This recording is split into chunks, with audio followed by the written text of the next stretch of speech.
Qui? Le bureau. Après, tu téléphones à maman pour savoir si la clinique c'est d'accord. Mais j'ai déjà fait, je te l'ai dit. Bah, elle n'a pas dû comprendre, elle nous attend après le déjeuner.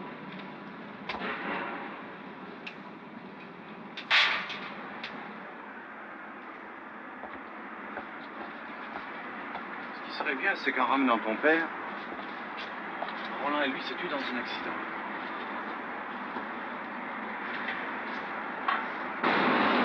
Il a fait réparer ses freins.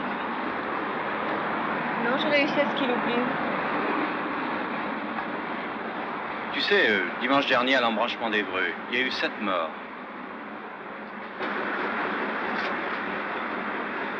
Ah oui, ça serait bien.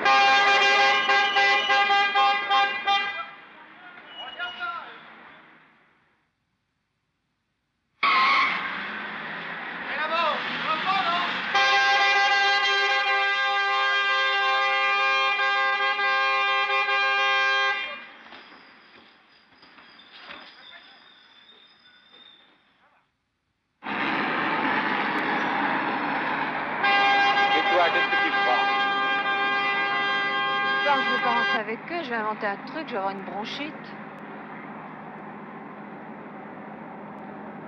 À quoi tu penses? Tu crois pas que Roland se méfie? Il me regarde drôlement quelquefois. Mais non. Tu sais, je suis obligée de baiser de temps en temps avec lui, alors il croit que je l'aime.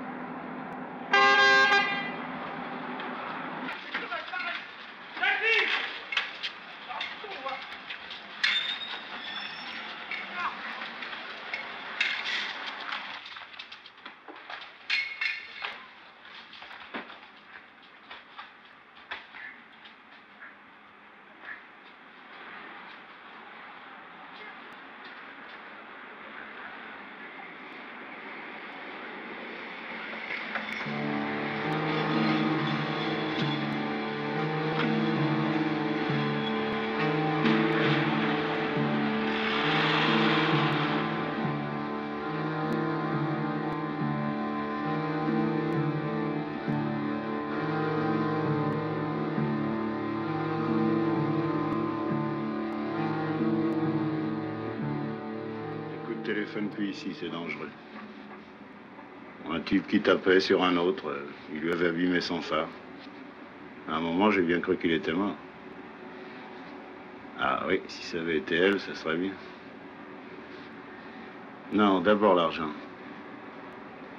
Mais écoute, si je te dis toujours ça, c'est que je t'aime. Hein.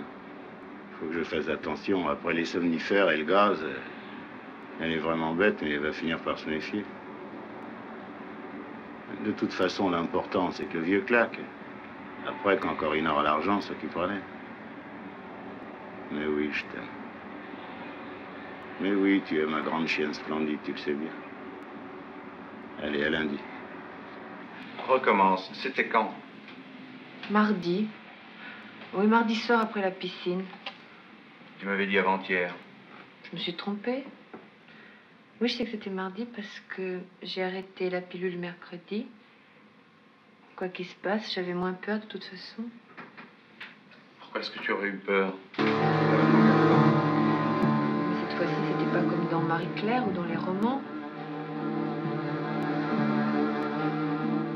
Je sais pas, ses yeux étaient plus violents, sa bouche, ses phrases. Bien, il a commencé dans la Mercedes.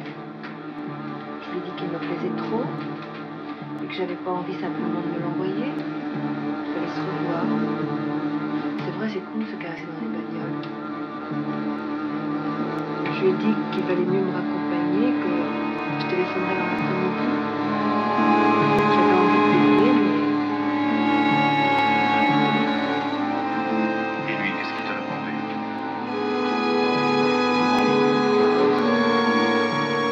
Que je l'excitais, et que c'était vulgaire et méchant. Tu pensais à moi aussi?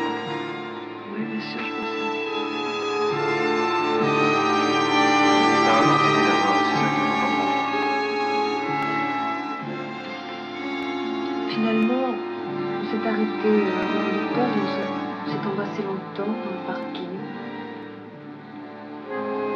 mis sa main entre mes jambes, l'autre me serrait la nuque. On a resté très longtemps. Et toi? Moi, immobile aussi. J'avais froid. Il a senti que j'avais envie de boire et on est allé jusqu'à Saint-Lazare, parce qu'il y avait plus de pistes ouvertes. Évidemment, Saint-Lazare, puisqu'il habite rue Pasquier.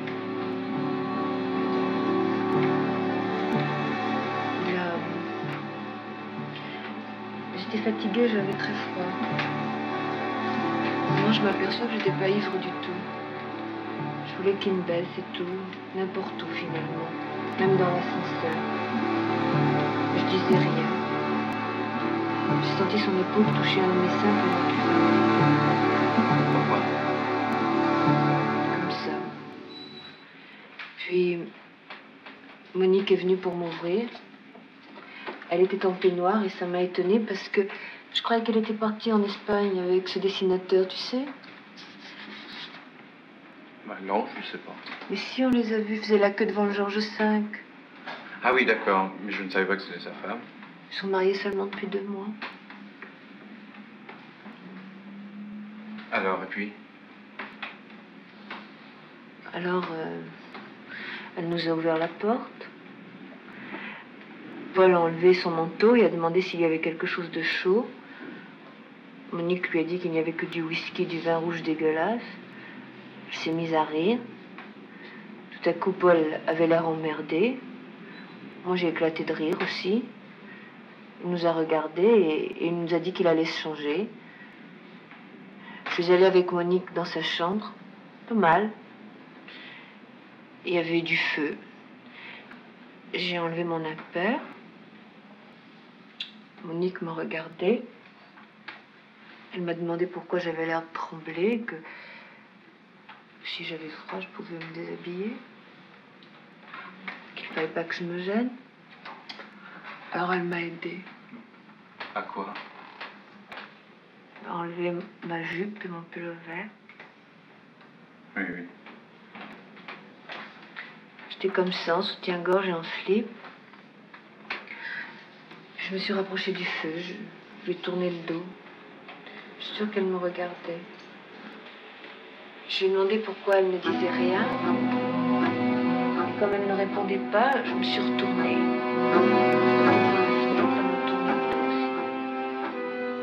Elle a senti que je la regardais et elle a enlevé son pantalon.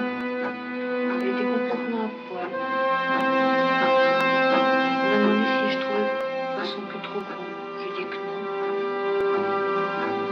Elle s'est tournée de face, m'a écarté dans les jambes.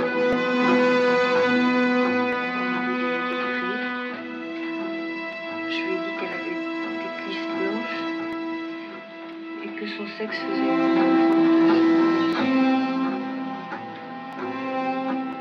Alors elle a vu et elle est venue derrière moi Pourquoi? pour dégrafer mon soutien-gorge.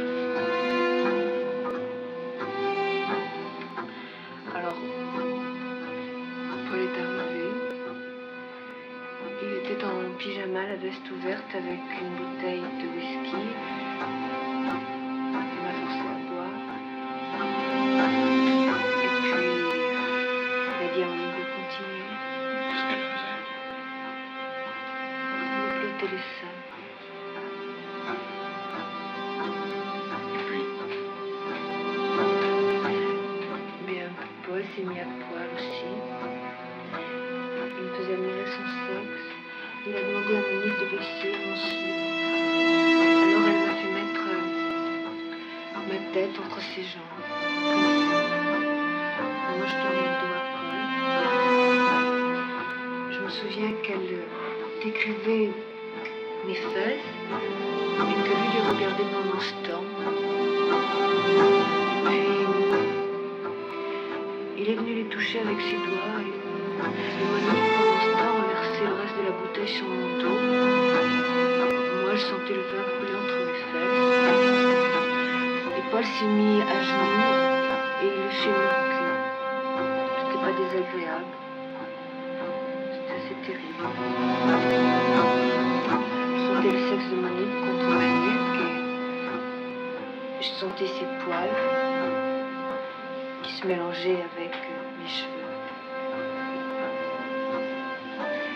Et pendant que son mari me touchait mes fesses, elle avait commencé à flotter mes seins par-dessous. Elle avait pris mes mains et elle les avait posées sur ses fesses à elle. Je sentais qu'elle les écartait, les serrait pendant que je mettais mes doigts au milieu. Et toi? Et moi, je devais leur décrire ce que je sentais pour les exciter. Avec des gitanes, t'as pas d'américaine? Si, dans ma veste.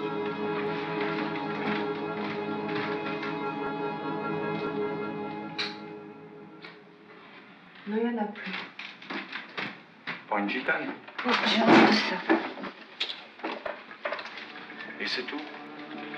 Ben, au bout d'un moment, Paul a demandé à Monique de se mettre à ma place. C'est beaucoup, elle, âge. Oui. Elle qui m'embrassait le sexe et moi avec ma main qui était Paul, la deuxième derrière. C'est tout. Après, on s'est branlés tous les trois en regardant. Et puis, Paul, tout à coup, s'est mis à crier à la cuisine les minettes, à la cuisine les minettes. La cuisine, pourquoi? Je veux dire, il y avait sur le frigidaire une assiette de lait pour le chat, tu sais, au-dessus du frigidaire. Les assiettes, c'est fait pour s'asseoir, a dit Monique. Vous pariez que je m'assois dans l'assiette? Je parie que tu n'oses pas, dit Paul. Alors, Monique a grimpé dans l'évier pour être à la hauteur du frigidaire et elle s'est accroupie pour tremper son derrière dans l'assiette. Et sans nous quitter des yeux, elle nous a ordonné de nous branler tous les deux. C'est tout. J'ai commencé à jouir, Paul a dit stop, stop, et il m'a dit de grimper dans l'évier aussi.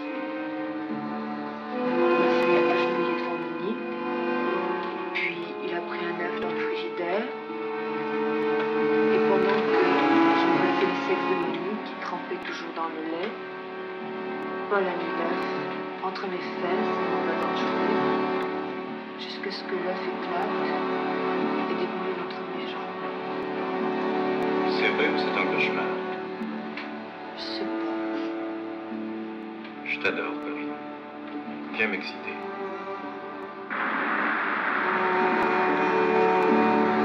Il y a des embouteillages sur l'autoroute. Je vais t'aider, toi, petit voyou. Mais tu te brouilles, nom de Dieu! Dites, monsieur, c'est quoi votre bagnole? Ton verre de frotte. D'abord, ça fait votre bagnole! Une vieille vaisselle! Dégueulasse! Autant que votre femme! Vieille vaisselle dégueulasse!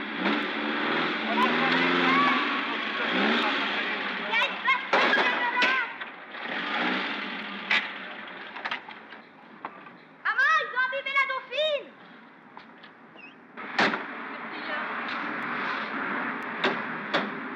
Il n'y a rien. Maman, il a abîmé la Dauphine! Je vais faire un contrôle. Toi, je vais te foutre mon pied au cul. Maman! Maman! Tu veux gagner 1000 balles? Alors, allez, hop. Merci. Maman! Hey, 8805! Stop! Et vous avez vu ce que vous avez fait à ma voiture? Elle a rien, votre voiture. Ben elle a un trou, elle a un choc. Oui, ben, Faut faire un constat. Les pare-chocs, c'est fait pour les chocs. Non, c'est pas fait pour les chocs. Ben non, alors. Ah! C'est ça, non, allez, hop. Ah non! C'est pas parce que votre beau-père est propriétaire de l'immeuble, non! C'est pas parce que vous portez une robe de chez Dolores qu'il faut faire chier les gens, hein. Allez, viens. On va faire un constat.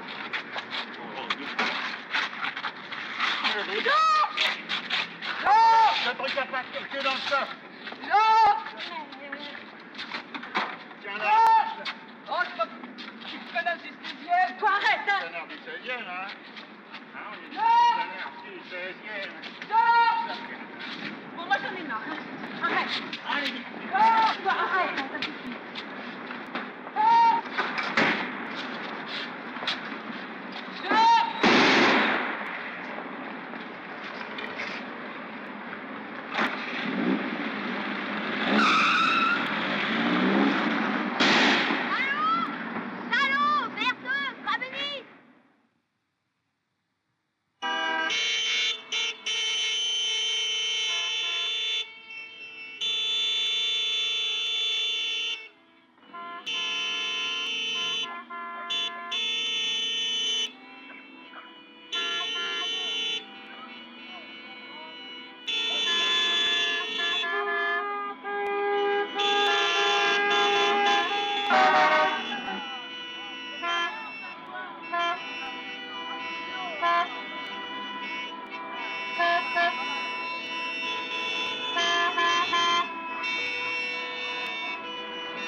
Ah, vas-y, téléphone. Vas-y, téléphone à Wainville, hein. Si tu roulais plus vite, on serait pas en retard. T'es pas jamais la 5e. Oui, bah, je roule pour moi et comme je veux. Ce qu'il faudrait pas, c'est que demain appelle une ambulance et que ce soit pas nous, c'est tout. Ils sont vraiment chiants. Bah oui, je sais bien. Mais tu vas pas emporter un petit magnéto japonais et que tu dis que t'as notre testament, hein. De toute façon, c'est illégal. Peut-être. En tout cas, si tu veux passer l'hiver à Mexico, il faut ne pas prendre de risques. Autrement, ce sera la Saint-Glinglin. Mais non, ça fera pas la Saint-Glinglin. Allez, va, ma petite fille, va. Ça fait pas, ça marche. Alors, depuis 5 ans, pourquoi on s'emmerde à mettre tous les samedis du poison dans sa purée? Mon téléphone dit qu'il y a une déviation que l'autorité bloquée. On est retardé. Tu savais, la triomphe? Si t'es pas belle, maman, ça simplifierait tout. La façon, c'est comme ça, j'ai fait moi.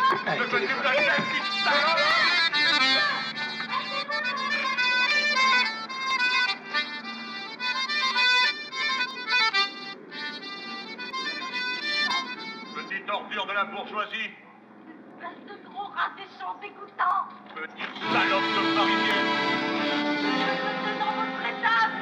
Allez venir tuer celui que j'aime. Vous n'avez qu'à pas rouler si vite. C'est l'île de France ici, c'est pas Saint-Tropez. Cognance, ça vous fait chier, hein, qu'on est ici. C'est pas vous. Ça vous fait chier qu'on va peser sur la tour, mais pas vous. Et l'hiver à Megève. Ça vous emmerde. Qu'on claque du fric, qu'on claque, pas vous. Et en cratant en graine, les seuls paysans comme vous, ils les foutent en tôle avec leur tracteur de merde à la sauce. Ah, il faut pas insulter mon tracteur. Le tracteur, je suis sûr qu'il est même pas à vous, qu'il appartient à ces trucs de syndicats pourris ou des coopératives à la con. Et votre bagnole étrangère, vous l'avez volée. Non, vraiment pas. C'est le fils des usines Robert qui me l'a donné lorsque j'avais baisé avec lui. Eh oui, mais vous êtes espèce d'impuissant incapable de baiser, hein? Ouais, c'est le gouvernement qui vous baise avec ce tracteur de con de merde. N'empêche que qui est pas moi et mon tracteur. Ils n'auraient rien à bouffer, les Français. Ouh, je m'en fous pas des morts. Pas de pain, pas de blé, pas d'avoine, pas d'or. Il avait la priorité. Et maintenant, il est mort. Priorité, c'est vite dit. Oui, il avait la priorité. Il était beau, il était jeune, il était riche. Tant qu'il avait la priorité sur tous, sur les gros, sur les pauvres, sur les vieux, sur les bureaux. Il faut pas dire ça, mademoiselle. Il faut pas dire ça, mademoiselle. Espèce de gros vieux tas de merde. Gros tas de merde.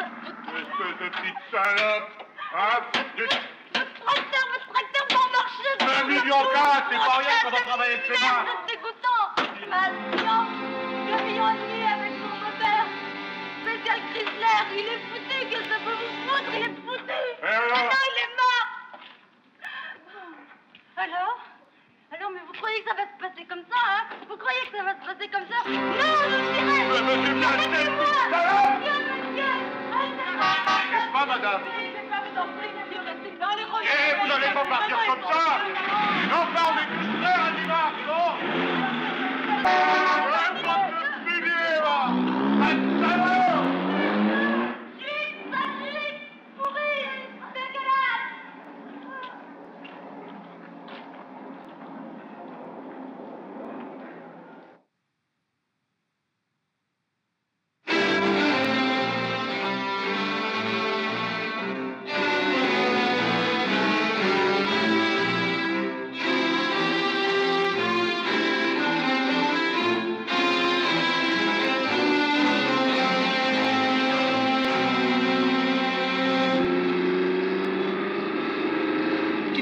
Avec des raccourcis. On perd un de C'est ses à doigts. droite, toi. Donc des frics. Emmerde pas, Corinne. Ça a commencé quand, la civilisation? Pourquoi tu me demandes ça? Ça te préoccupe? Non. C'est le paysage. En tout cas, je ne comprends pas. Quoi? Tu as entendu ce qu'il a dit tout à l'heure?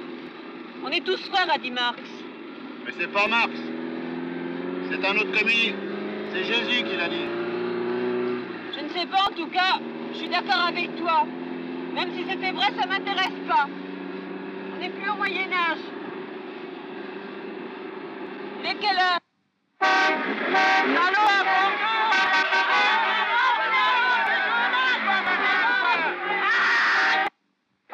Dégagez devant, frère, et de con! Et si j'en tire ta femme et ta lipane, ça verra ça une erreur.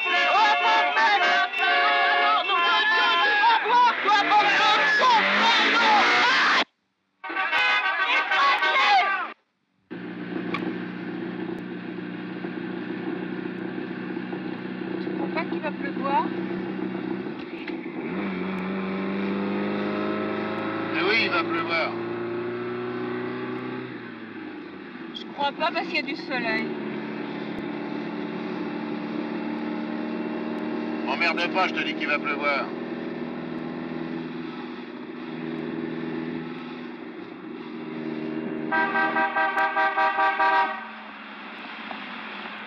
Vous m'emmenez? Alors vous m'emmenez?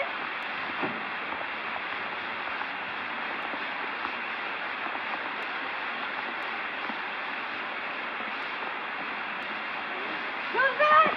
Joseph! Vous allez à Montagnoli? C'est par là, Montagnoli, c'est pas par là. Changez de direction. Ça va pas, non? Changez de direction. Voilà! C'est regrettable. Changez de direction, je dis. Pousse, Marie-Madeleine. Allez, vite, vite, vite, vite. Allez, vite! Vite, vite, vite, vite, pousse! Pousse! Stop! Stop! Doucement! Doucement! Sortez de là! Vite! Sortez vite de là! Attention! Allez, montez vite! Attention à ma tranche! Montez vite!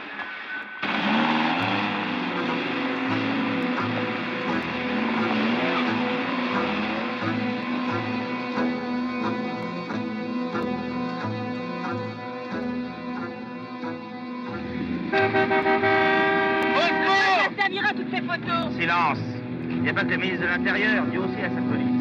Ça va pas, on est des chrétiens. Ah oui, la preuve. Vite, la preuve. Silence, j'ai dit! J'ai dit silence! La preuve, vite! Vous allez vous taire? Vous allez vous taire maintenant? Quelle preuve? On baise légalement, nous on est mariés. Je suis sûr que vous ne pouvez pas en dire autant avec votre conjoint. Mais exactement même. Très bien. Dites-moi votre nom, madame. Moi? Corinne Durand. Non, ça c'est le nom de votre mari. Le vôtre. Mon nom de jeune fille, c'est Corinne Dupont. Non, ça c'est le nom de votre père, le vôtre. Pas mon nom, ben... C'est bien ça. Vous savez pas qui vous êtes. Vous voyez bien. Le christianisme, c'est le refus de se connaître. C'est la mort du langage. Silence, je vous ai dit! Je vous ai dit de vous taire! Vous allez vous taire! Fermez vos gueules maintenant! Et vous, c'est quoi votre nom, alors? Joseph Balsamo. D'accord. Moi non plus. Vous allez vous taire? Écoutez. Vraiment, ça m'étonne pas avec des têtes de cons pareilles. Vous avez l'air de regarder des gestes. Silence, s'il vous plaît. Vous me faites penser à ces déménageurs qui ont refusé de transporter André Breton quand il est mort. Mais non, je vais vous expliquer. Joseph Balsamo, c'est le fils de Dieu et d'Alexandre Dumas. Dieu est un vieux pédé, tout le monde sait ça. Alors, il a baisé Dumas, et moi je suis le résultat. Donc, Dieu c'est moi. Oui, c'est Dieu parce que je suis paresseux. Vous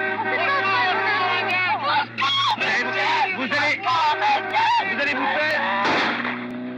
Vous allez vous taire maintenant. Écoute, Marie-Madeleine, tais-toi. Elle est gentille, mais elle comprend rien. La paresse, Dieu... Écoutez, taisez-vous, monsieur, s'il vous plaît. Je vous ai dit de vous taire. Ça suffit maintenant, hein? Elle est gentille, elle. La paresse, elle comprend. Dieu, elle comprend aussi. J'ordonne, elle fait tous mes gestes. Alors, c'est quoi votre activité exactement, là? Moi, je suis là pour annoncer au temps moderne la fin de l'as grammatical et le début du flamboyant.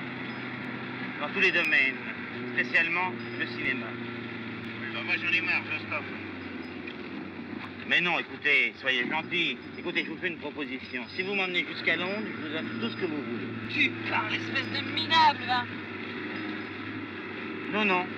Regardez sur le tableau de bord. Regardez bien. Regardez là. Oh merde, il y a un miracle. À la fin. Vous voyez bien?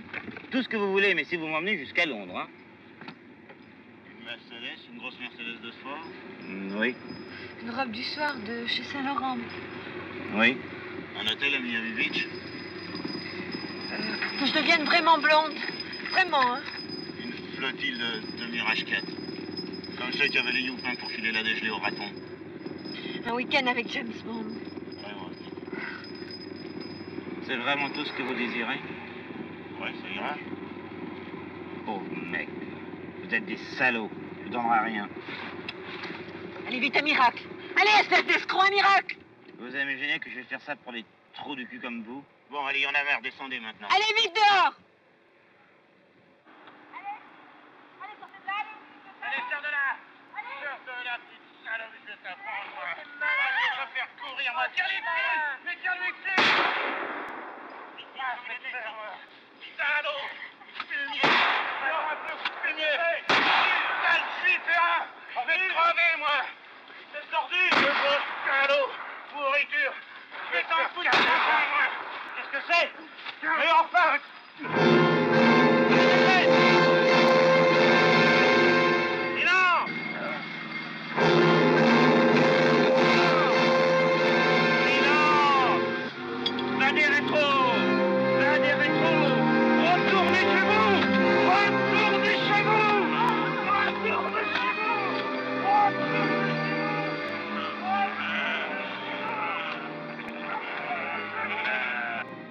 Tu vois qu'il y a du soleil.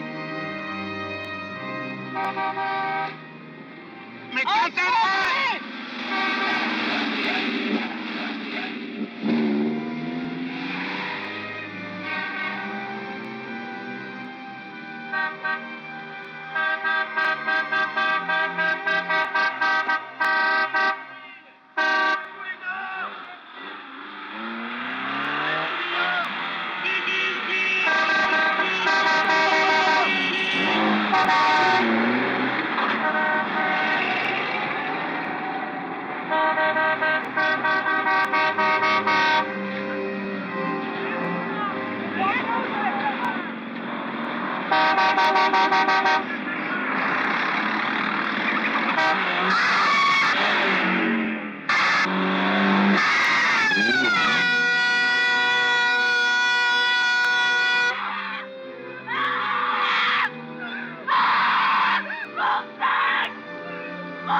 La liberté est violente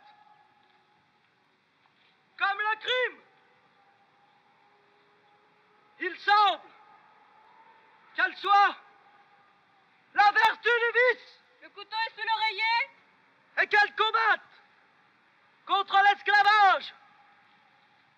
En désespéré, Non, dans l'armée! le combat sera long, mais elle se tuera elle-même. Est-il possible qu'on conçoive l'inconséquence humaine? Hélas! Croirait-on que l'homme se soit mis en société pour être heureux et raisonnable? Non! On croirait plutôt que l'un du repos et de la sagesse de la nature. Il voulait être misérable et insensé.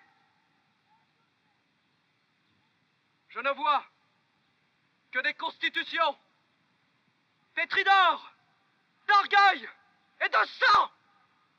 Et je ne vois nulle part la douce humanité, l'équitable modération qui devait être la base du traité social. J'appelle dans le vide Du traité social. J'appelle dans le vide. J'appelle dans le vide. Je t'appelle au milieu de ma nuit.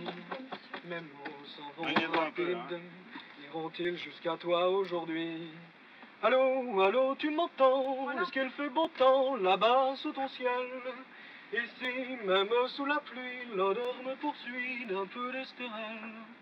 Je suis dans la cabine, enfermé dans la cage de verre. Et toi, je t'imagine dans un bar qui s'ouvre sur la mer. Allô, allô, tu m'entends? Comment vont Laurent, Jean-Luc et Joël? Dis-moi, tes amis vont-ils toujours près des îles pêcher les girelles? Ça nous fait 4 unités. Alors vous vous voyez, Chaque mot nous est compté. J'appelle sans relâche, réponds-moi, dis que s'est-il passé? Est-ce que toi me caches ce soir, avec qui vas-tu danser? Allô, allô, tu m'entends? Est-ce que tu m'attends? Ta bouche est-elle? Allô, tu parles trop bas, seras-tu là-bas si je te rappelle? Il faut que je te quitte, d'autres gens s'impatientent dehors. Je t'ai parlé trop vite, je ne t'ai presque rien dit encore. Allô, allô, tu m'entends? Dehors mon patron, les gens sont pressés. Dans cette course de fou, le monde se fout d'un amour cassé. Laissez-moi japonaise. J'essaye de vitesse, c'est une boîte Porsche, ça? Ah, mais qu'est-ce que ça peut vous foutre? Non, allez, taillez-vous. Allez, ma bagnole. Vous pouvez pas nous conduire jusqu'au prochain garage? Oh non, c'est une blague. La gagne si vous voulez, mais vous non. Vous êtes derrière, là? Non, vous allez vous bousiller ma casserole. Ah, mon Dieu, vous allez vous casser, oui. Allez, allez, taillez-vous. Taillez-vous, je vous vois la gueule. Allez, débilez-vous. Mais t'es marteau, non? Allez, allez, allez, hop, débilez-vous. Débilez-vous. Débilez-vous. Il est dingue! Mais il est fou. Bon. Débilez-vous. Mais monsieur, moi je peux partir avec vous, vous m'avez dit tout à l'heure. Moi Bon. je peux, hein. Vous si vous voulez, mais toi restez là-bas. Vite. Ah, voilà. Mais Tiens-le, Mais lâchez-moi. Attends une seconde. Mais tiens-lui sur le cou! Mais lâchez-moi. Voilà! Tourne autour! Mais lâchez. Mais... Tiens-le-moi pendant que t'es là! Non. Non.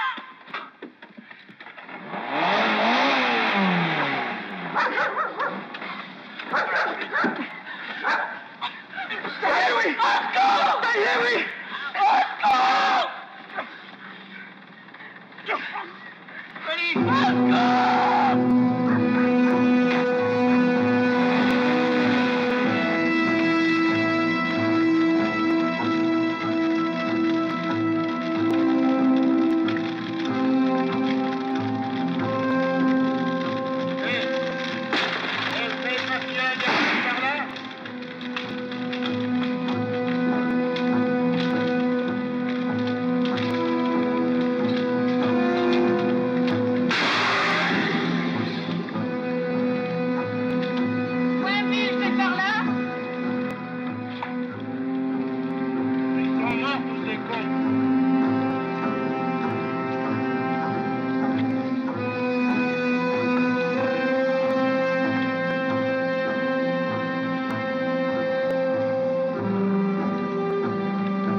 Vous êtes aveugle ou quoi?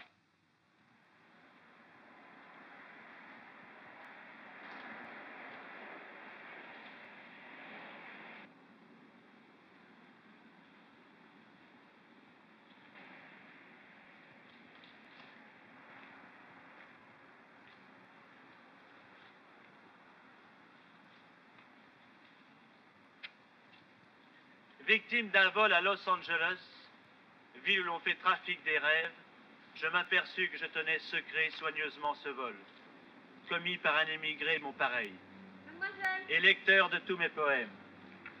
Comme si je craignais que cette infamie pût être connue parmi, mettons, les animaux. Merci, mademoiselle Brontë. Pas de quoi, mon gros. Mademoiselle. Oui, quoi? On vous demande pardon, mademoiselle. Mais... Je voudrais savoir si on est bien dans la direction de Wainville. Vous voulez un renseignement poétique ou un renseignement physique? Wainville, c'est par là ou par là? Ben, c'est clair, c'est là ou là? Il n'y a pas encore de physique. Il y a seulement des sciences physiques singulières. Peut-être même qu'elles sont même pas encore physiques. Ça fait chier, ce film. On tombe que sur des malades. C'est de ta faute. Il n'y a qu'à pas accepter. Bon, y a qu'à.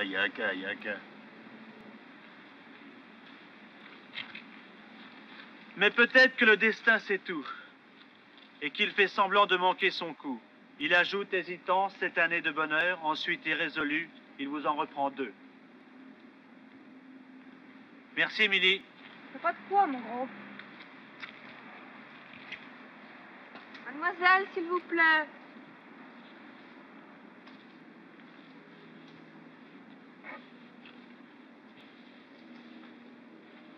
C'est quoi, ça?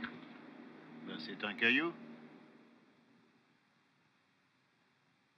Pauvre caillou. L'architecture, la sculpture, la mosaïque, la joaillerie n'en ont rien fait.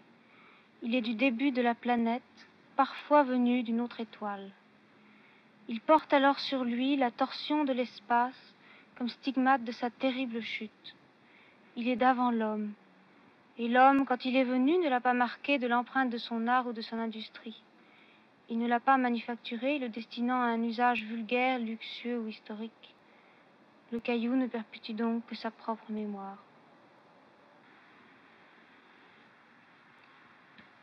Ces mots ne doivent pas tromper. Il va de soi que les minéraux n'ont ni indépendance, ni sensibilité. Et c'est justement pourquoi il faut beaucoup pour les émouvoir. Les températures de chalumeau, par exemple, ou d'arcs électriques, des tremblements de terre, des spasmes de volcans, sans oublier le temps vertigineux. On vous demande la direction de Wainville. La direction de Wainville, la direction de Wainville. Wainville. Moi, je vous demande, qu'est-ce que c'est que ça? C'est de l'herbe. Non, Boa Nemoralis. Alors, Wainville. C'est par là ou par là? C'est ça? Ça, c'est des feuilles de châtaignier? Non, Castanea sativa. Au matin du nouveau jour, Oh dans non! l'orgueil Oh non, chantant, ça va, hein? Ça suffit, des hein? vautours en Ah, grande voilà, tiens. s'élèveront Ça sur de suffit. lointains rivages d'un envol silencieux au nom de l'ordre. Merci, mademoiselle. Pas de quoi, mon gros? Je vous en supplie, mademoiselle, on a eu un accident, nous attend. Moi aussi, je vous en supplie, aidez-moi, faut absolument que je trouve la solution du problème. Qu'est-ce que c'est que ça encore? Une merde. 1. Aucun chaton qui aime le poisson n'est réfractaire à l'étude. 2. Aucun chaton sans queue n'est prêt à jouer avec un gorille. 3. Les chatons moustachus aiment toujours le poisson. 4. Aucun chaton amoureux de l'étude n'a les yeux verts. 5. Aucun chaton n'a de queue s'il est moustachu. Alors, conclusion? La conclusion? J'en sais rien. Et celui-là? Ah. 1. Aucun requin ne doute qu'il soit bien équipé. 2. Un poisson qui ne sait pas danser le menuet est digne de mépris. 3.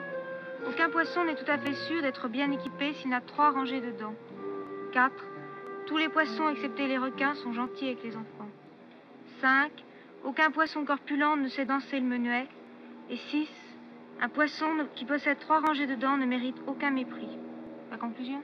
Mademoiselle Émilie. Conclusion? J'en sais rien. Mademoiselle Émilie, cessez de réprimer tous les délits mineurs. Vous commencez à Le nous crime emmerder, s'éteindra hein. de lui-même. On veut bien Sans être loi, gentil, mais vous songez à charriez. cette profonde nuit. Au froid, dans cette vallée de larmes et d'horreur. Mais pour chasser les vrais et les grands voleurs. Stop! Exterminez-les tous dès aujourd'hui. Stop! C'est d'eux que vient le froid. Ta gueule! C'est d'eux que vient la nuit. C'est par eux que la terre est un monde d'horreur. Ça suffit! Qu'ils soit blanc, qu'il soit noir, j'exige la mort du crocodile, le meurtrier quotidien. Ça suffit. On n'est pas dans un roman, on est dans la vie. Un film, c'est la vie. Couvrir de flammes toutes les fleurs. Leur caresser les cheveux, leur apprendre à lire. Ah, il faut couvrir de flammes les fleurs. Ah, il faut les couvrir de flammes. Aïe! Aïe! Aïe, aïe, aïe. Elle est quand même vache. Même un philosophe, on n'a pas le droit de le brûler. Je crois que c'est des personnages imaginaires. Pourquoi elle pleure alors? Je sais pas. Ouais, bien. Et nous? Pas tellement plus dans le fond. Je me disais, à quoi bon parler avec eux? S'ils achètent le savoir, c'est pour le revendre.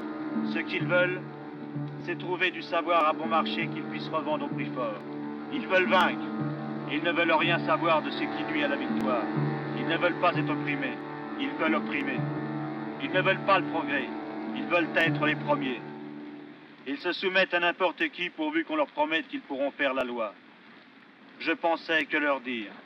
Et puis je décidai, voilà ce que je vais leur dire.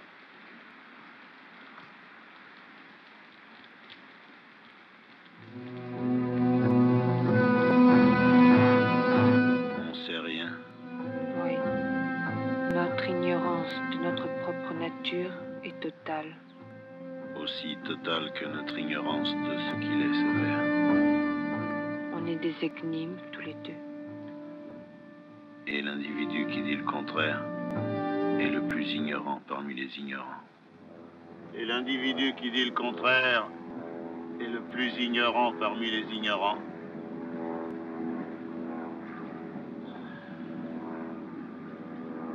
Oh! Dis donc, un pantalon de chez Eddie. Ça fait combien? 4 jours maintenant? Oui, c'est jeudi.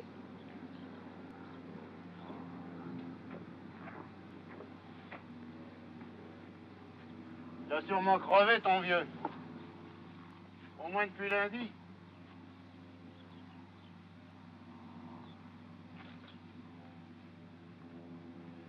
On va se faire engueuler par ta mère.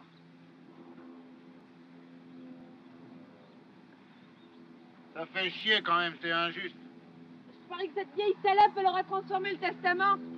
Elle voudra sûrement plus le partager. Il y aura qu'à la torturer pour la faire changer d'avis. Quand j'étais lieutenant en Algérie, je m'en souviens, on nous avait appris des trucs. Regarde, c'est pas un camion qui vient? Allez, vite, vite, vite, retire ce pantalon. Retire ça, costaud au milieu de la route. Mais dépêche-toi, mon Dieu. Voilà, lève les genoux. Mais écarte-les, imbécile.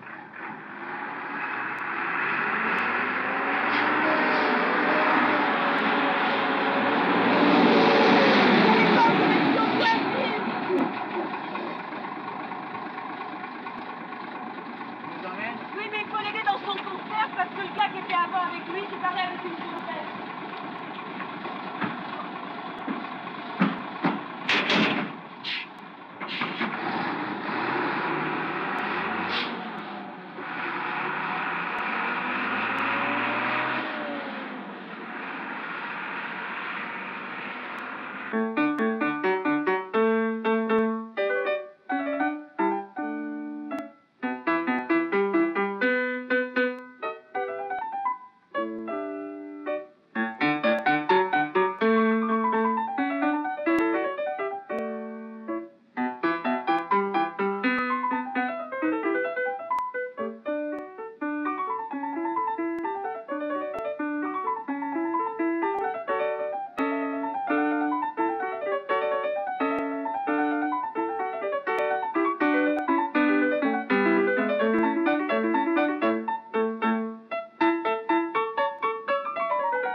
Il y a deux genres de musique, voyez-vous.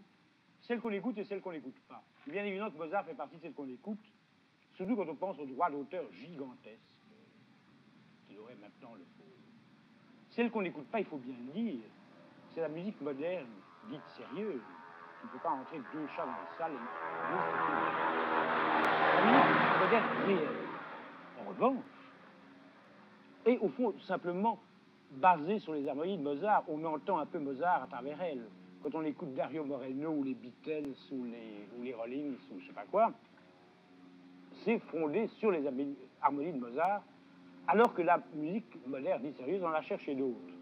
Et résultat, c'est probablement dans l'histoire de l'art le plus énorme échec qu'on ait jamais eu. Donc je prends la sonate parce que ça vous emmerde. Non, d'ailleurs, je recommence. Je recommence, c'est mieux.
Cette grâce extraordinaire, vous pensez que ce malheureux est mort, jeté à la fosse commune comme un chien.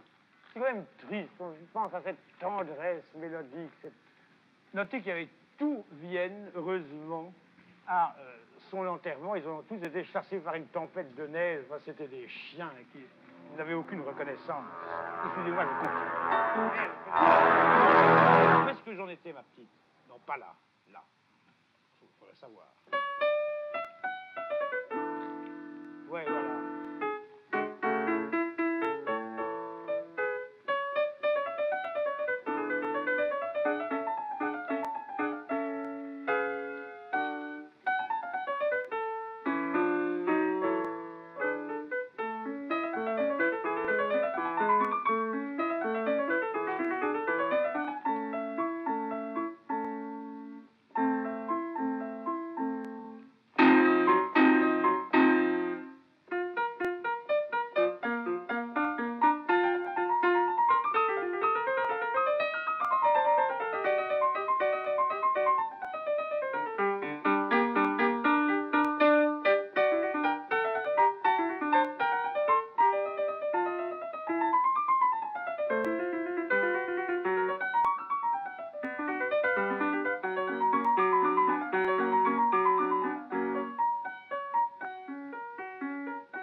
Mozart, je joue bien, je joue comme un con. Si vous aviez entendu le fantastique Schnabel avant-guerre, qui était mon maître d'ailleurs, qui est mort, c'était un pianiste, moi je suis merde. Je joue un peu comme un cochon. Veuillez m'en excuser. Si vous aviez entendu le merveilleux, avec un son extraordinaire. D'ailleurs, il s'attaquait rarement à Mozart, parce que, disait-il, Mozart est trop facile pour les débutants, pour les enfants, et trop difficile pour les virtuoses.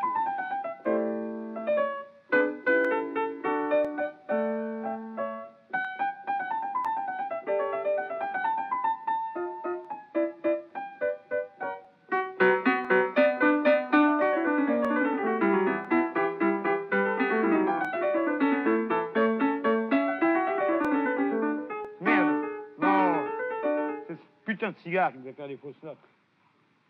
Voilà.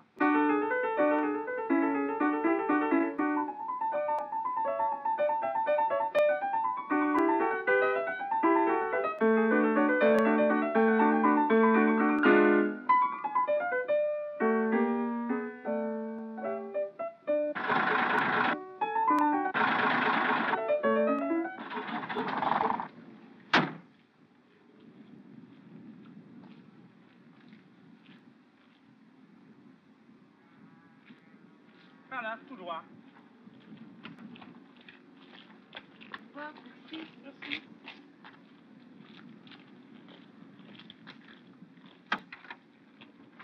C'est à toi.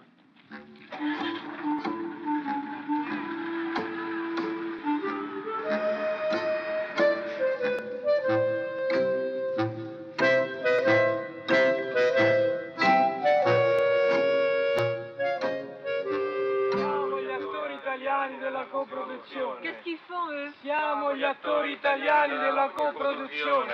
Les acteurs italiens de la coproduction. Siamo gli attori italiani della coproduzione.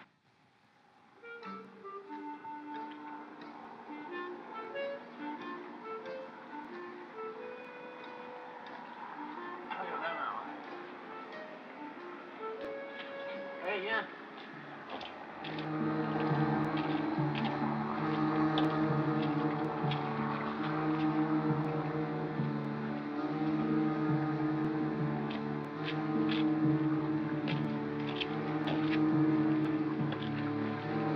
Alors, tu viens? J'en ai marre!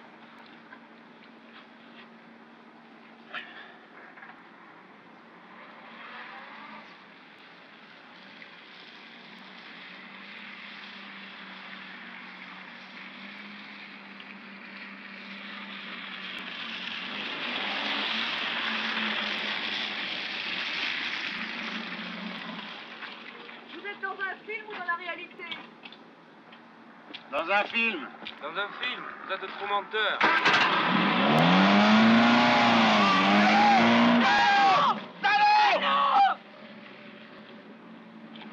Allez, viens, on finira bien par trouver la direction.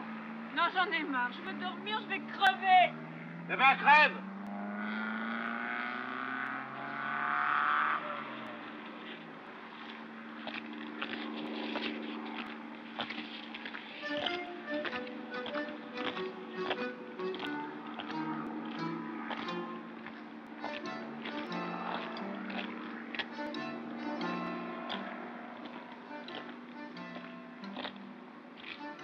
T'avais du feu? Non.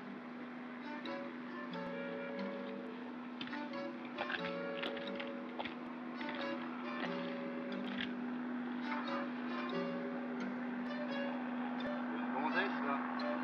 Et alors? Elle est à vous, cette gonzesse?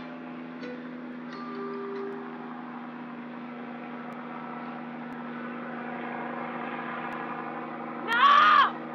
Aïe! Non! Au secours! Non! Aïe! Non! Au secours!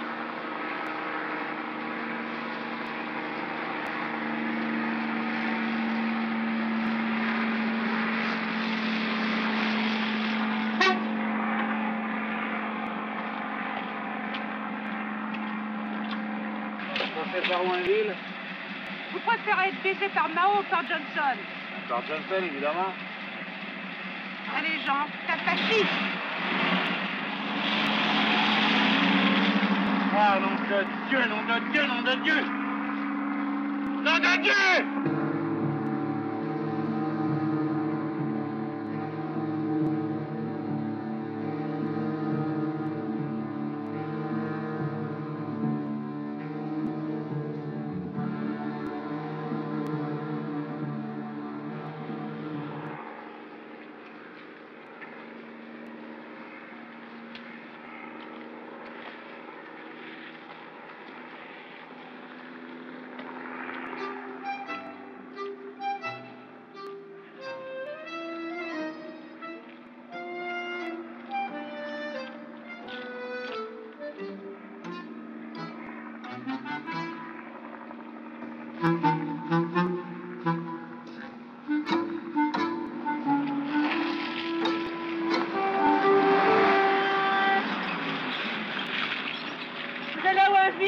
Qui a attaqué le premier? Israël ou l'Égypte?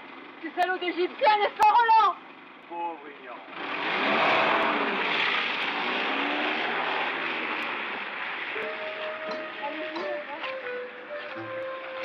C'est ton tour. 1, 2, 3, 4, 5, 6, 7, 8, 9, 10, à toi. 1, 2, 3, 4, 5, 6, 7, 8, 9, 10.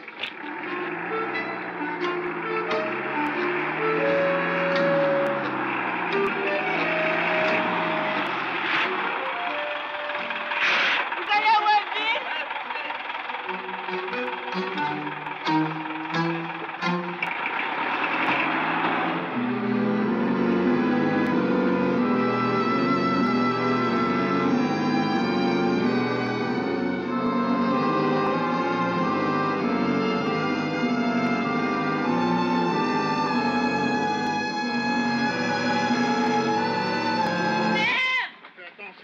Laisse-moi ça dans mes pattes, allez.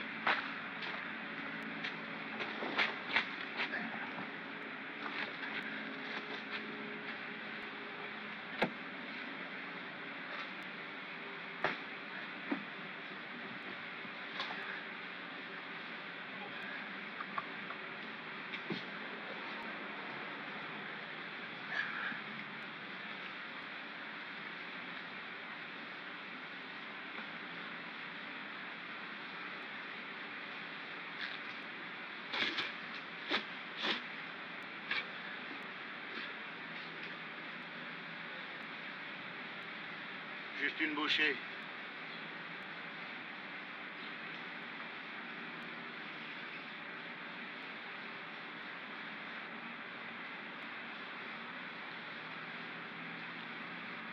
Un petit peu plus. Par rapport au total de mon sandwich, ça représente exactement ce que les USA donnent au Congo par rapport au total du budget américain. Ah, ouais. Roland, aide-moi.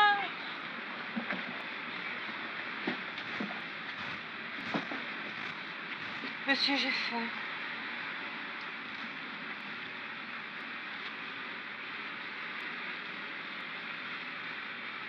Embrassez-moi.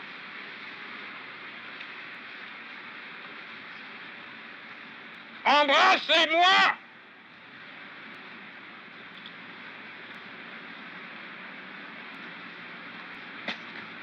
Non, mais ça va pas, non? J'applique la loi que les grandes compagnies du pétrole appliquent à l'Algérie. Quelle loi? La loi du baiser et du coup de pied au cul. Bah parce que vous êtes malheureux qu'il faut être méchant. Mon frère noir va dire ce que je pense. L'optimisme qui règne aujourd'hui en Afrique n'est pas un optimisme né du spectacle de force de la nature, enfin bénéfique aux Africains. Cet optimisme n'est pas non plus dû à la constatation chez l'ancien oppresseur de dispositions moins inhumaines et plus bienveillantes. L'optimisme en Afrique est le produit direct de l'action révolutionnaire, politique ou armée, souvent les deux à la fois, des masses africaines. Une grande partie de l'humanité a récemment tremblé dans ses assises les plus profondes devant le déferlement d'une idéologie. du nazisme qui fit ressurgir les méthodes de torture et de génocide des temps les plus reculés. Les pays les plus immédiatement visés par les manifestations du nazisme se liguèrent et prirent l'engagement non pas seulement de libérer leur territoire occupé, mais de briser littéralement les reins au nazisme, d'extirper le mal là où il avait pris naissance, de liquider les régimes qu'il avait suscités. Eh bien, les peuples africains doivent parallèlement se souvenir qu'ils ont été confrontés à une forme de nazisme, à une forme d'exploitation de l'homme, de liquidation physique et spirituelle lucidement menée, que les manifestations françaises, anglaises, sud-africaines de ce mal-là, mais qu'ils doivent également s'engager à affronter ce mal en tant que mal sur l'ensemble du territoire africain.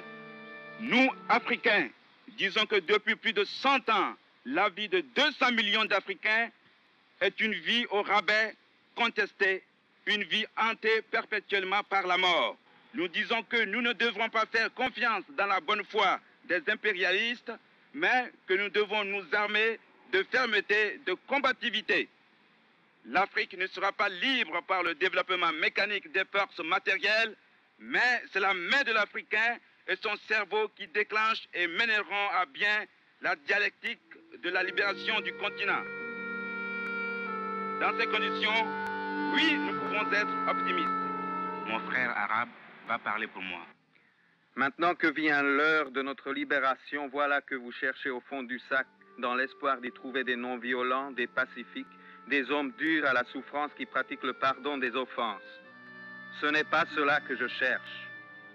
Je prétends que la liberté d'un noir a autant de valeur que celle d'un blanc. Je prétends qu'un noir est en droit pour conquérir sa liberté de faire tout ce que d'autres hommes ont dû faire pour conquérir la leur. Je prétends que nous n'obtiendrons jamais notre liberté, vous et moi, par la non-violence, la patience et l'amour.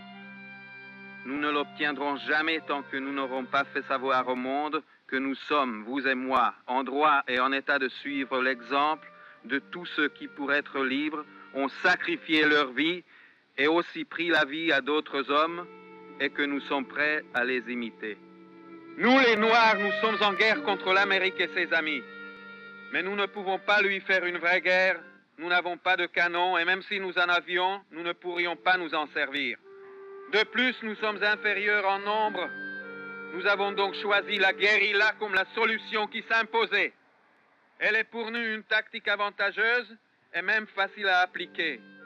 Nous travaillons au point stratégique du pays, dans les usines, dans les champs, dans les maisons des Blancs.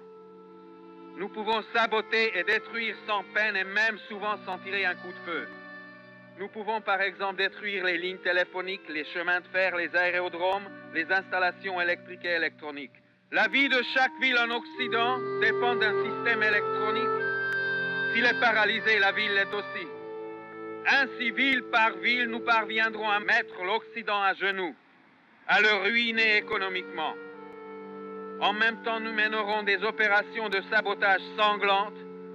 Ce n'est pas par hasard que nous étudions la technique de la guérilla moderne en nous inspirant de l'exemple du Viet Cong. Nos frères noirs qui combattent au Vietnam pour l'Amérique blanche y prennent de très précieuses leçons de guérilla moderne. Quand ils reviendront parmi nous, ils se rendront utiles, non seulement comme soldats qui n'ont pas peur de tuer et de mourir, mais aussi comme professeurs de guérilla. Certes, pour les sabotages avec effusion de sang, la grande question, c'est celle des armes. Mais tous les Noirs ont chez eux au moins un fusil, un revolver, et les cocktails Molotov sont faciles à fabriquer. D'autre part, nous avons le moyen de nous procurer des armes. Je ne peux pas en dire plus, mais nous en avons le moyen. Être civilisé signifie donc appartenir à une société de classe, à une réalité contradictoire, où le développement des forces productives est nécessairement lié au développement des formes d'exploitation de l'homme par l'homme. Esclavage, servage, salariat sont les trois grandes formes de servitude qui caractérisent les trois grandes époques de la civilisation. Pour Engels, les formes typiques du passage à la société de classe et de l'évolution des rapports de classe caractérisent l'histoire occidentale inaugurée par les Grecs et débouchant sur le capitalisme industriel. Lorsque les trois éléments, propriété privée, famille monogamique et État, sont noués ensemble au sein d'une société, celle-ci est passée de la barbarie à la civilisation, de la société sans classe à la société de classe. Précisons ces points. Pour Morgan, que reprend Engels, l'humanité passe du stade supérieur de la sauvagerie au stade inférieur de la barbarie lorsque l'on passe du clan à la tribu. L'humanité passe du stade inférieur de la barbarie au stade moyen lorsque la société évolue de la tribu à la confédération de tribus, et du stade moyen au stade supérieur de la barbarie lorsque la société passe de la confédération de tribus à la démocratie militaire. Les peuples, dans leur âge héroïque, à l'aube de leur entrée dans la civilisation, dans la société de classe, se trouvent donc organisés dans une démocratie militaire. Comme les Grecs au temps des héros, les Romains au temps des prétendus rois vivaient donc en une démocratie militaire issue des gentes, fratries et tribus sur lesquelles elle était basée. Même si la noblesse patricienne spontanée avait déjà gagné du terrain, même si les réges tentaient peu à peu d'élargir leur attribution, cela ne change pas le caractère fondamental originel de la Constitution. Les Grecs passent donc de la tribu à la confédération de tribus et à la démocratie militaire. Pour comprendre cette évolution, il faut une idée claire de son point de départ, l'organisation gentilis. Engels, à la suite de Morgan, suppose que la forme américaine de l'agence est la forme originelle, tandis que la forme gréco-romaine est la forme ultérieure dérivée. Il suppose que l'agence des Iroquois, et particulièrement celle des Sénécas, est la forme classique de cette gens primitive. De plus, les Iroquois avaient évolué au XIXe jusqu'à l'organisation en tribus confédérées. L'analyse des Iroquois devenait le point de départ pour comprendre l'histoire primitive de l'Occident. Cependant, la confédération des Iroquois n'était pas, d'après Morgan et Engels, l'organisation sociale la plus avancée à laquelle soient parvenus les Indiens d'Amérique. Ainsi, les grandes civilisations précolombiennes, Incas, Mayas, Aztèques, en étaient au terme de leur histoire autonome, au point où finissait l'histoire héroïque des Grecs et où commençait leur histoire de société de classe.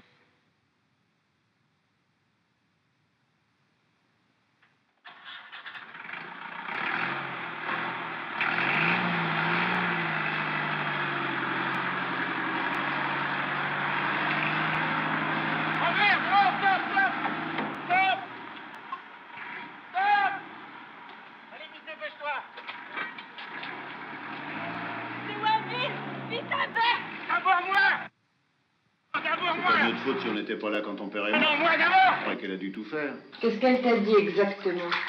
Que vous n'avez plus partagé 50-50. Ça fait chier que ça pour rien. Qu'est-ce que c'est que ce bouquin? Elle m'a prêté. À l'origine, l'hippopotame vivait sur la terre, mais il alla trouver le maître des animaux et le pria de l'autoriser à vivre dans l'eau. Ça se passera pas comme ça. Le maître refusa. Pourquoi demanda l'hippopotame dépité. Parce que tu es un être monstrueux, reprit le maître. Je te jure que ça se passera pas comme ça. Des animaux et que tu mangeras tous les poissons. Non, protesta l'hippopotame, je jure sur l'honneur que je ne mangerai pas un seul poisson. Qui croira jamais une créature aussi affreuse, dit le maître avec impatience. Ça se passera pas comme ça, Roland. L'hippopotame réfléchit. Maître, dit-il enfin, je vais vous faire une proposition. Si vous me laissez vivre dans l'eau, chaque fois que j'aurai besoin de chier, j'étalerai ma merde avec ma queue et vous verrez vous-même qu'elle ne contiendra pas la règle de poisson. Le maître des animaux jugea la proposition honnête et l'hippopotame fut autorisé. Ça se passera pas comme ça, Roland. Corinne, Roland, dépêche-toi. est une créature toute différente, du moins. La nuit nous cache-t-elle ce remarquable assemblage de laideur, les yeux globuleux, sa bouche énorme, son corps difforme, ses pattes exagérément courtes et sa queue ridicule. Écoute-moi! Peut-être que vu par des yeux d'hippopotame, il représente le canon de la beauté. Écoute-moi, mais je enfin. ne suis pas un hippopotame. Je le considère non seulement comme l'être le plus disgracieux qui Écoute-moi, soit, Roland. mais encore comme un insondable abîme de stupidité. Écoute-moi! Je ne me serais pas étendu aussi longtemps sur la version que m'inspire Écoute-moi, cette Roland. horrible bête si je n'étais convaincu que son acceptation servile de la vie collective constitue le côté le plus abject de sa nature. Écoute-moi, Roland, il n'y a qu'à trouver quelque chose. Yaka, yaka, yaka, yaka, yaka! Chez Monsieur Flaubert, cherchez le lapin. 60-40, belle maman. Pas question. 70-30. Pas question. 80-20. Non, pas question. Oh. Enfin, belle maman, soyez raisonnable, 90-10. Oh, mais non, dites après que 4 millions, c'est pas possible, enfin. Bon, on y va.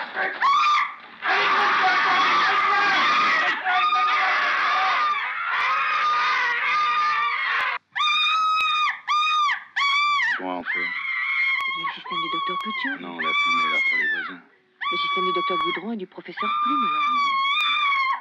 Je sais, on la fout dans le coffre de la déesse. On trouvera un accident sur l'autoroute en rentrant. On fera comme si la déesse en faisait partie. Et on fout le feu avec de l'essence à toutes les bagnoles. Génial. C'est le crime parfait.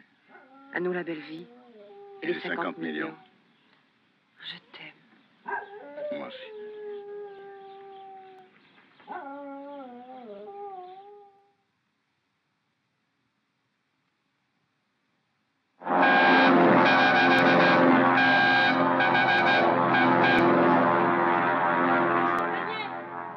J'ai mis de l'essence partout. Bon, maman, je fous le feu.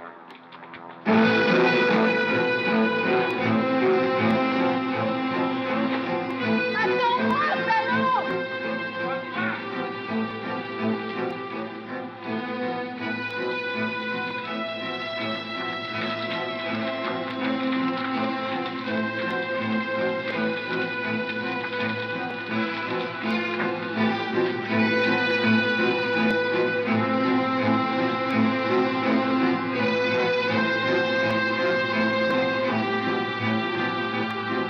C'est la route de Versailles?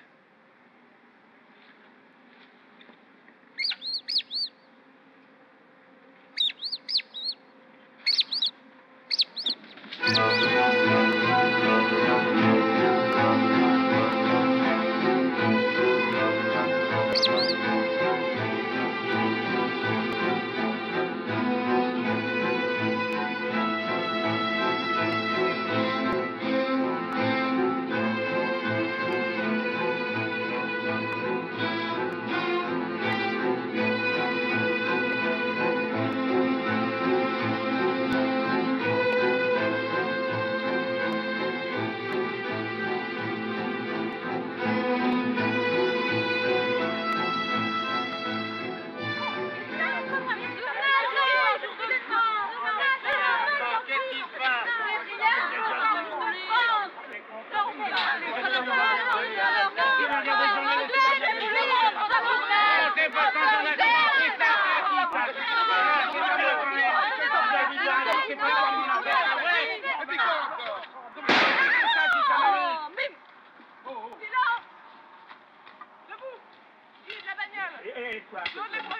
Ferme-la, vieux con.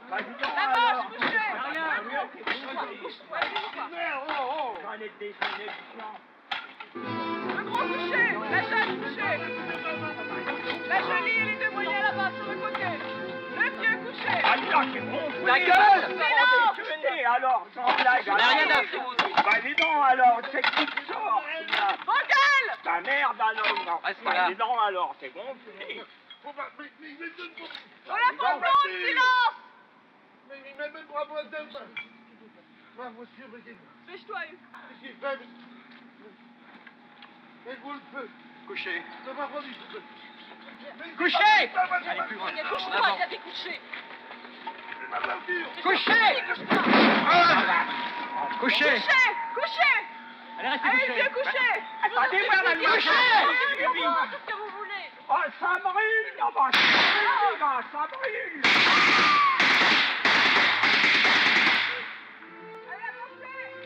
On est pas pressés, semblable, c'est Avancez dans la gueule.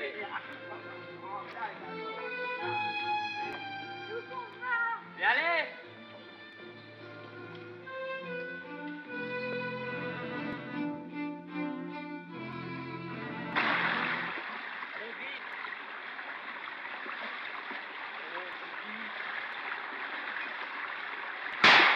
C'est joli par ici. Silence!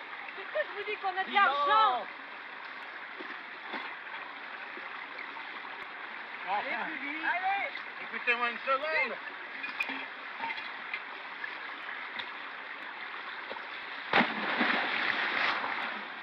Vous êtes con, quoi? Puisqu'on vous dit qu'on a 50 millions à la banque. Allez. Vite-nous, vous allez la moitié.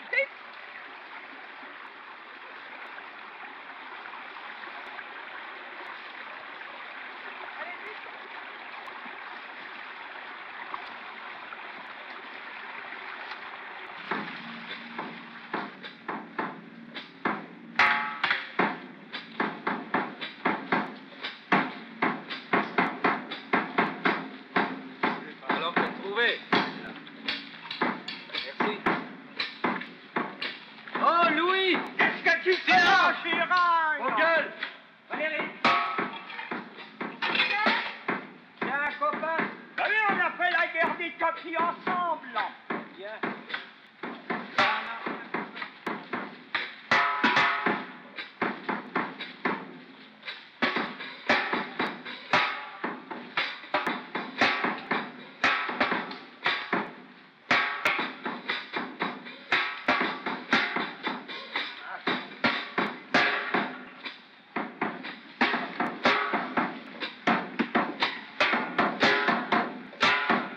Qu'est-ce qu'il y a? Un moyen, une moyenne, une jeune. Je veux voir.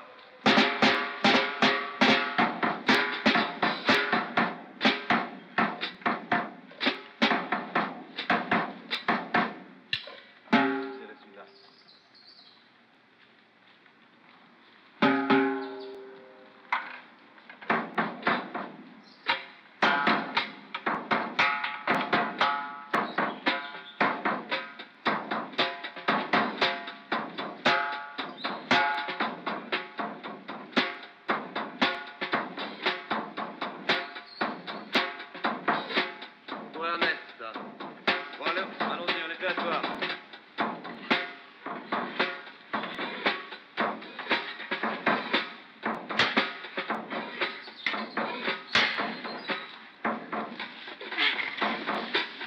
Si tu veux, tu peux la baiser avant de la bouffer.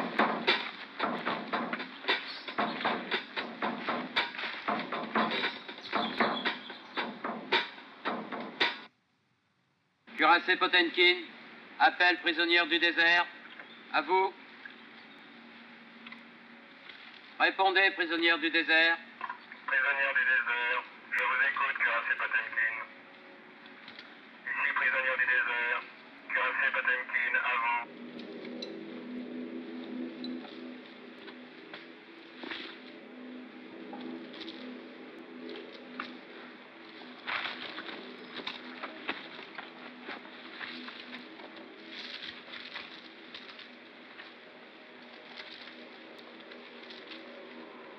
C'était sous le pont du Trocadéro, en 1964.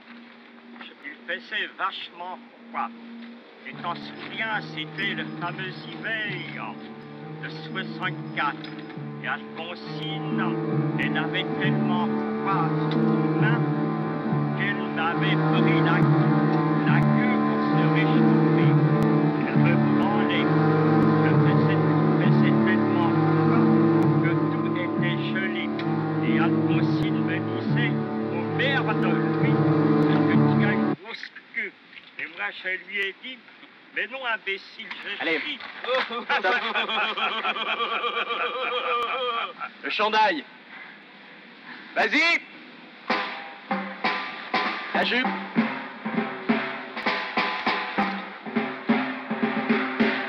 Allez, vite. Genoux. Soutien-gorge.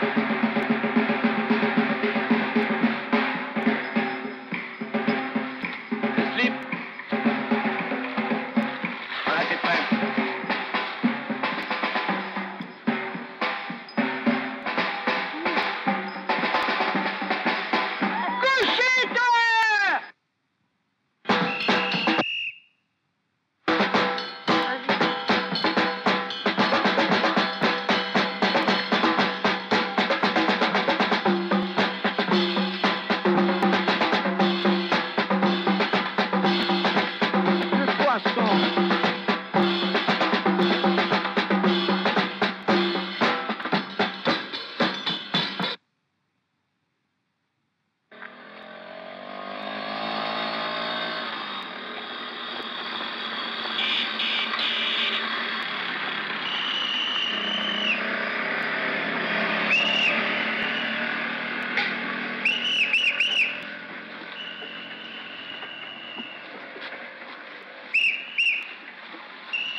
Ils s'en vont. On y va dans 30 secondes.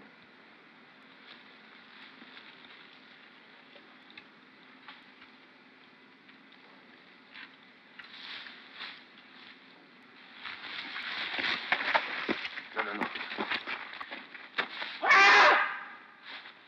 Ernest.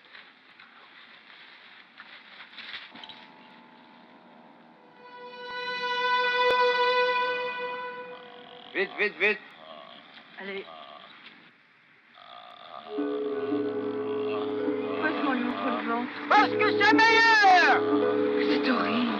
On peut dépasser l'horreur de la bourgeoisie que par plus d'horreur encore.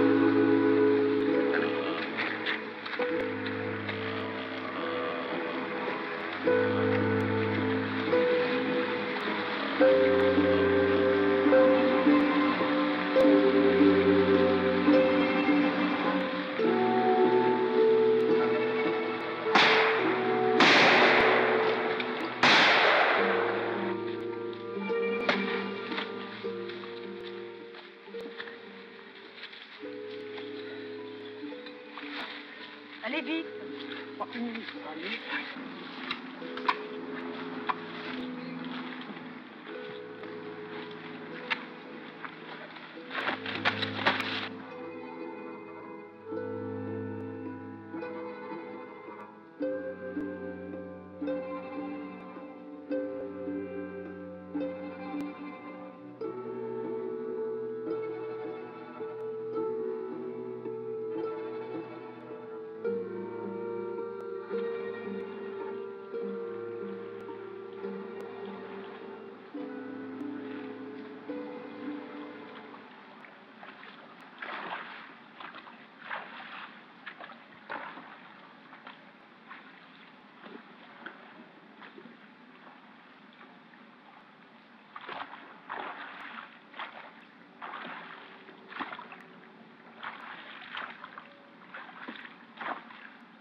Mon argent! Allez, Ça va, Mademoiselle Gide?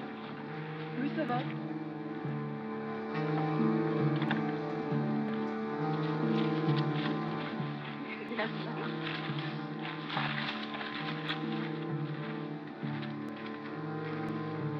Un peu de noir aussi, ça serait joli!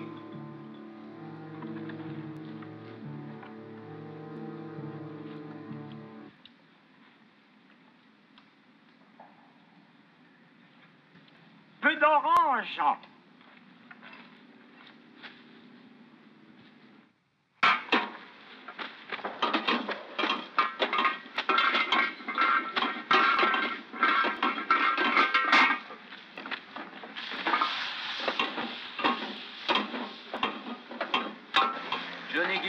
appelle Costa Berlin. Johnny Guitar appelle Costa Berlin. Répondez Costa Berlin. Johnny Guitar appelle Costa Berlin. Répondez. Ici Costa Berlin. Je vous entends, Johnny Guitar. À vous. Ici Costa Berlin. Je vous entends, Johnny Guitar. À vous. Je me propose, sans être ému, de déclamer à grande voix la strophe sérieuse et froide que vous allez entendre. Vous, faites attention à ce qu'elle contient et gardez-vous de l'impression pénible qu'elle ne manquera pas de laisser comme une flétrissure dans vos imaginations troublées. Ne croyez pas que je sois sur le point de mourir, car la vieillesse n'est pas collée à mon front. Écartez en conséquence toute idée de comparaison avec le cygne au moment où son existence s'envole et ne voyez devant vous qu'un monstre dont je suis heureux que vous ne puissiez apercevoir la figure, mais elle est moins horrible que son âme. Cependant, je ne suis pas un criminel. Assez sur ce sujet. Vieil océan, à ton premier aspect, un souffle prolongé de tristesse qu'on croirait être le murmure de ta brise suave passe en laissant les ineffaçables traces sur l'âme profondément ébranlée. Et tu rappelles au souvenir de tes amants, sans qu'on s'en rende toujours compte, les rides commencements de l'homme, où il fait connaissance avec la douleur qui ne le quitte plus. Je te salue, vieil océan. Je suppose que l'homme ne croit à sa beauté que par amour propre, mais qu'il n'est pas beau réellement et qu'il s'en doute, car pourquoi regarde-t-il la figure de son semblable avec tant de mépris? Je te salue, vieil océan. Vieil océan, souvent je me suis demandé quelle chose était le plus facile à reconnaître, la profondeur de l'océan ou la profondeur du cœur humain. Il me sera permis de dire que malgré la profondeur de l'océan, il ne peut pas se mettre en ligne quant à la comparaison sur cette propriété avec la profondeur du cœur humain. Il reste à la psychologie beaucoup de progrès à faire. Je te salue, vieil océan. Vieil océan, tu déroules au milieu d'un sombre mystère. Sur toute ta surface sublime, des vagues incomparables avec le sentiment calme de ta puissance éternelle. Ta grandeur morale, image de l'infini, est immense comme la réflexion du philosophe, comme l'amour de la femme, comme la beauté divine de l'oiseau. Réponds-moi, vieil océan, veux-tu être mon frère? Je ne connais pas ta destinée cachée, tout ce qui te concerne m'intéresse. Dis-moi donc si tu es la demeure du prince des ténèbres. Dis-le-moi, océan, il faut que tu me le dises, parce que je me réjouirais de voir l'enfer si près de l'homme. Par conséquent, une seule fois encore, je veux te saluer et te faire mes adieux. Vieil océan, je n'ai pas la force de poursuivre, car je sens que le moment est venu de revenir parmi les hommes à l'aspect brutal. Mais courage, faisons un grand effort et accomplissons avec le sentiment du devoir notre destinée sur cette terre. Je te salue, vieil océan.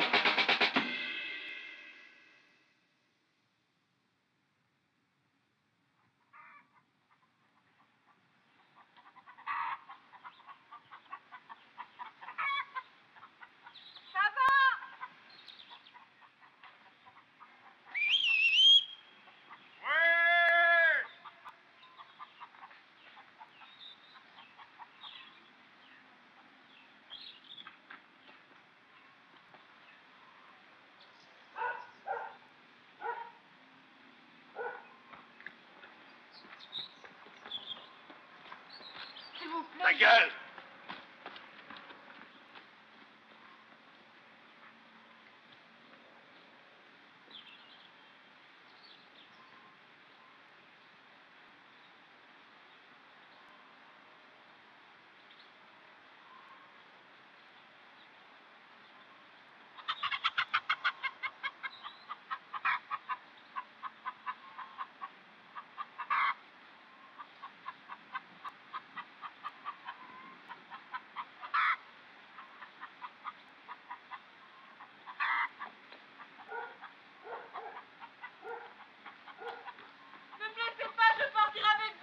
trop tard!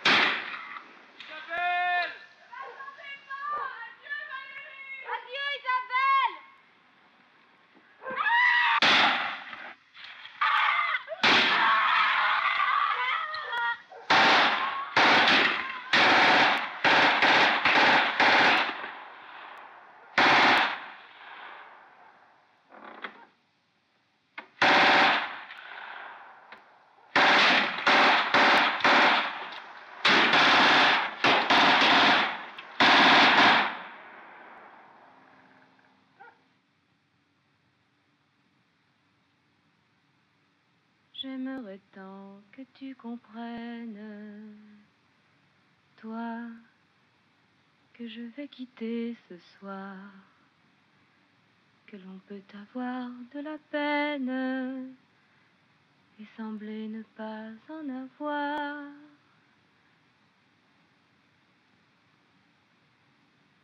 Le cœur blessé, sourire encore, indifférente apparemment aux derniers mots qu'il faut écrire lorsque finit mal un roman.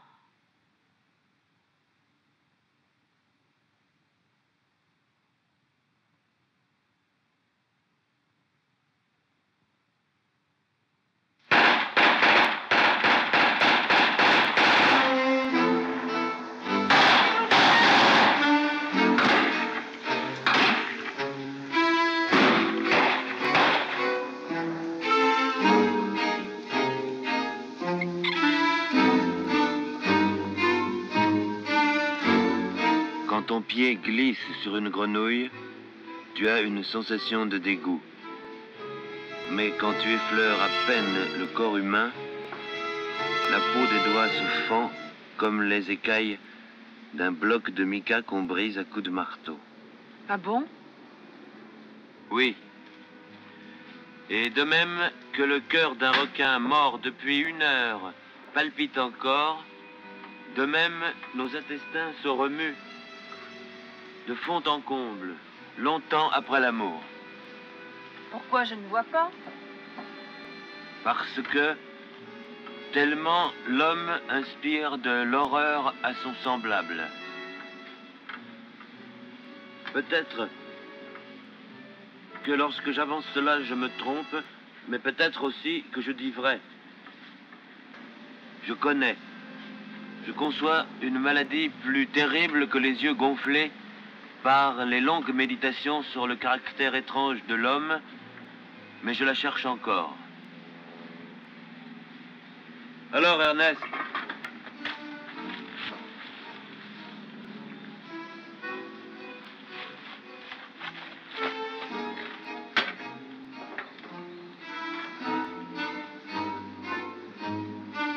C'est pas mauvais?